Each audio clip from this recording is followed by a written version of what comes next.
Muito bem, sejam todos mais uma vez muito bem-vindos a mais um programa virtual Luz para o Meu Caminho. E olha só, pessoal, olha, o tempo passou, hein? Nós já estamos no 33º domingo, e domingo que vem já estaremos celebrando a grande festa de Cristo Rei, Rei do Universo, e também dia dos leigos, os nossos leigos da Igreja Católica, né? Nós sabemos que o tempo comum é constituído, sobretudo, de 33 domingos. Estamos aí. E nesse final de semana, na liturgia, na parábola dos talentos, né, que nós acabamos de escutar, o Senhor puxa um pouquinho a nossa orelha, né? O Senhor nos corrige. Nós já sabemos, né, gente? Deus, né? Não só Deus, né? Quando nós fomos feitos à sua imagem e semelhança, todos nós só cobramos de quem a gente gosta, não é verdade? A gente exige de quem a gente gosta. É próprio do amor, é essência do amor ser exigente, exigir das pessoas. Isso é uma coisa muito importante a ser refletida, porque amar não é passar a mão na cabeça, né? A mãe vê o filho se acabando na droga, aqui em Sorocaba, amanhecendo aí nas baladas do Campolim, alcoolizado, né? E fala, isso mesmo, meu filho, a mãe te apoia. Não, né? A mãe dá um chega pra lá, às vezes eu brinco, pega o rolo de macarrão, bate na mesa e mostra quem manda. Justamente porque o amor é exigente, é próprio do amor ser exigente. Quem ama, cuida, quem ama, exige. E é justamente por isso que o Senhor nesse final de semana pega no nosso pé. Vamos nos situar um pouquinho então no evangelho desse final de semana, né?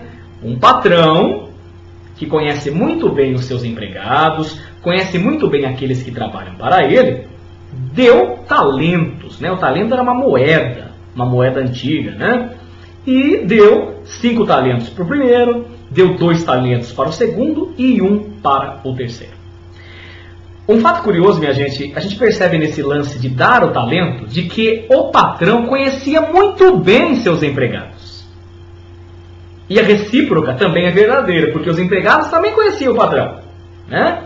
Então nós podemos pressupor nesse evangelho, entrando um pouquinho, viajando um pouquinho dentro do texto, para dentro do texto, nós percebemos que o patrão conhece muito bem seus empregados, conhece a capacidade de seus empregados. Tanto é verdade que o evangelho diz assim, e deu a cada um de acordo com a sua capacidade. Interessante, né? Portanto, o patrão, conhecendo seus empregados, dá a eles aquilo que eles sabem que ele pode multiplicar ou não, de acordo com a capacidade, né, de cada um, como o evangelho faz questão de frisar. E depois a parábola diz que depois que esse senhor, esse patrão, deu os talentos, aquelas moedas, aquelas importâncias, 5, 2 e 1, né? Ele se ausentou por um bom tempo, diz o evangelho para nós. Ora, meus irmãos e minhas irmãs, durante muito tempo se pregou que os talentos são os dons naturais que Deus nos dá, né? Você já deve ter ouvido essa interpretação.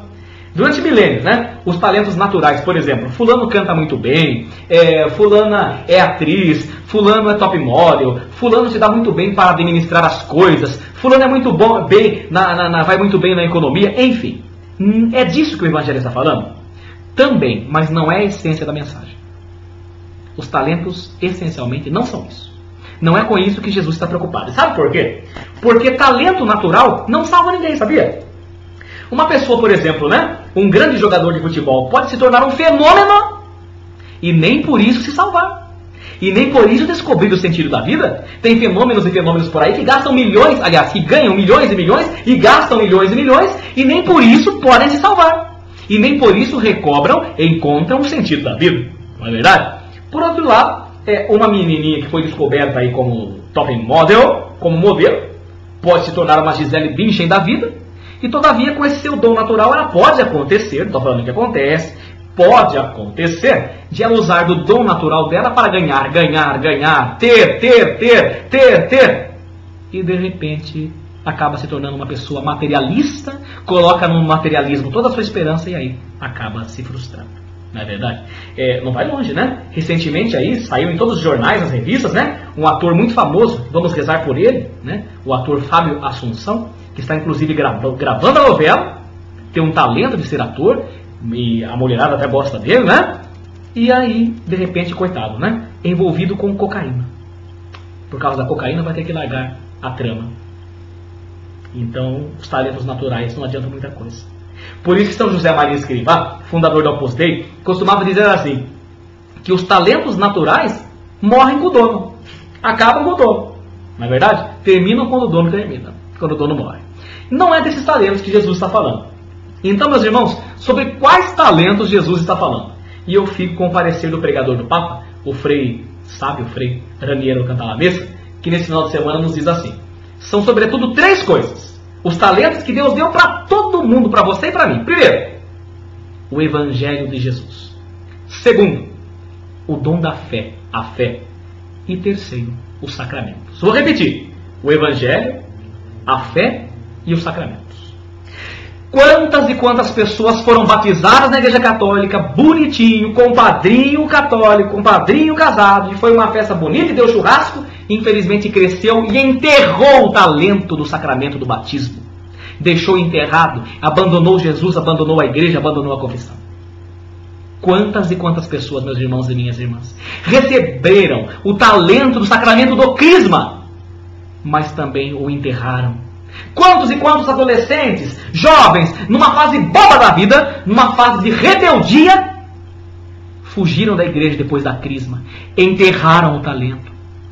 E Jesus vai perguntar o que nós fazemos com o talento dos sacramentos que a Santa Madre Igreja nos dá, que Ele nos dá através da Santa Madre Igreja, e vai dizer: servo mau e preguiçoso, você não cuidou do talento que eu te dei. E eu quero dizer mais ainda, meu filho e minha filha. Quantas e quantas pessoas se casaram na igreja, receberam o sacramento do matrimônio e não foram fiéis? Ou então se casaram, fizeram uma festa bonita e nem na igreja voltaram. Ou então não levaram o casamento adiante, não levaram o casamento em frente. É enterrar o talento. Vocês se lembram daquele evangelho de hoje? O dono, o patrão, dá o talento e o que acontece mesmo? E sai por um bom tempo. Você sabe o que significa essa ausência na parábola? Significa o tempo que nós vivemos nessa terra, meu irmão, minha irmã. Alguns viverão 25, outros 30, outros 60, outros 70, 90, 100 anos, não sei. Mas o tempo da nossa vida é um tempo tesouro, é um tempo precioso para nós multiplicarmos esse talento que Deus nos deu. O Evangelho, a fé e os sacramentos. Nós não estamos aqui nesse mundo numa colônia de férias. Tem gente que pensa que esse mundo é o Hopi Hari, né? Uhul! Não! Nós não estamos numa colônia de férias. Nós estamos aqui para nos aperfeiçoarmos, para nos tornarmos pessoas melhores. São José Maria Escrivá costumava dizer assim: quem procura matar o seu tempo da terra, pode perder o seu tempo do céu. Quem procura matar o seu tempo da terra, pode também perder o seu tempo no céu. Quem mata o tempo na terra, quero repetir, pode deixar de viver a eternidade no céu. Sacrificando-se a terra, sacrifica-se o céu também. Meus irmãos e minhas irmãs, não vamos viver por viver, não. Não vamos viver uma vida sem sentido, não, porque o dono da messe cobrará, exigirá de nós os nossos talentos. Termino dizendo: nos Estados Unidos, um tempo atrás, nasceu uma profissão moderna, nova. O nome da profissão é Talent Scouts, que seria traduzido aqui no Brasil como os caçadores de talentos. Sabe o que são? São aqueles olheiros assim que olham numa multidão e falam: olha ali aquela mocinha ali, ó. Aquela mocinha tem capacidade para ser uma top model. Vamos trabalhá-la. E sem que a mocinha soubesse que ela tinha capacidade para isso, os caras começam a trabalhar ela e ganham horrores, dinheiro e fortuna diante dela. Aí os olheiros continuam, né? Os talent scouts, os caçadores de talentos, e falam: olha, aquele carinha ali pode se tornar um grande jogador de futebol. Investem nele e fazem. Fazendo uma comparação, ouso fazer uma comparação. Nós também deveríamos ser um pouco de caçadores de talentos, sabia? Não para ganhar dinheiro, não. Mas de repente tem um vizinho seu, gosta de rezar o terço. Por que não coloca ele para rezar o terço na igreja? De repente você tem um casal amigo seu que é seu amigo de chopp, seu amigo de cerveja, seu amigo de happy hour, seu amigo de barzinho. Mas por que você não convida ele para ir para a igreja? De repente fala assim: olha, tem casais, tem encontro de casais com Cristo. De repente você tem um colega também que talvez tenha vontade até de conhecer Jesus, mas está meio com medo, meio com dúvida. Ou a igreja é legal, pare lá das horas. Faz uma propaganda. Seja um talent scout de Deus. Seja um caçador de talentos de Deus. Já parou para pensar nisso? Você deve ser um caçador de talentos de Deus. Um talent scout de Deus. Caça talentos para Deus, para a igreja. E você perceberá que um dia, e viverá, e experimentará lá no céu, um dia, Deus te recompensando, porque você foi um talent scout, um caçador de talentos de Deus. Deus te abençoe, te ampare e te proteja. Grande abraço, até a próxima, fiquem com Deus.